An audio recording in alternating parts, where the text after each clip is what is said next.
Cela faisait seulement 2 jours que Bumpy était sorti de prison. Âgé de 25 ans, il retournait dans les rues de Harlem. À ce moment-là, il revoit Bub Hewlett dans un bar. Ce dernier lui tape sur l'épaule. « Je vois que tu es rentré. Bienvenue à la maison. Alors, comment t'ont-ils traité là-bas? » « Comment tu crois? Comme de la merde? Eh bien, tu as raison. » Tous deux se mirent à rire. Pourtant, ce qu'il y avait en jeu était tout sauf drôle. Tout le monde à Harlem savait en effet que Bub travaillait pour Schultz et qu'il allait tenter de convaincre Bumpy de travailler avec lui. Le truc, c'est que tout le monde savait aussi que Sinclair voulait faire de Bumpy son allié dans cette guerre. Les gens se demandaient du coup dans quel camp Bumpy allait se ranger. Bub poursuivit en disant à Bumpy qu'il avait du travail pour lui. « Ah oui? Quoi? » « La même chose que tu faisais avant de quitter la rue. Je garde les gens dans le droit chemin.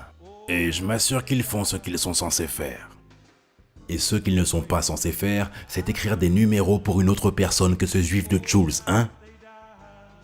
Là, Bub le regarde avec étonnement. T'es au courant alors? Oui, j'ai été mis au courant en tôle. On dit que le juif s'est emparé des loteries à Harlem. Il aurait même engagé des traîtres de couleur pour tabasser d'autres personnes de couleur. T'as entendu quelque chose à ce sujet? T'es grand maintenant, petit négro. Parce qu'on dirait que tu te sens plus là.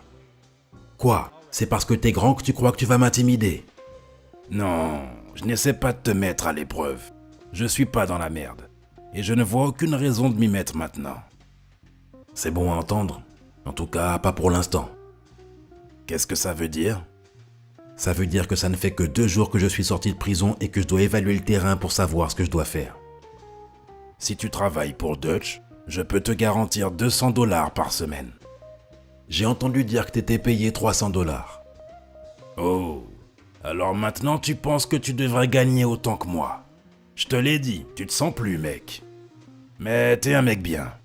Laisse-moi parler à Schultz et voir ce qu'il a à dire. Je suis sûr qu'on peut trouver une solution. Non, ne fais pas ça. Je ne me vois pas prendre le parti de l'homme blanc contre l'homme noir. Fais ce que tu as à faire, et je verrai ce que je ferai.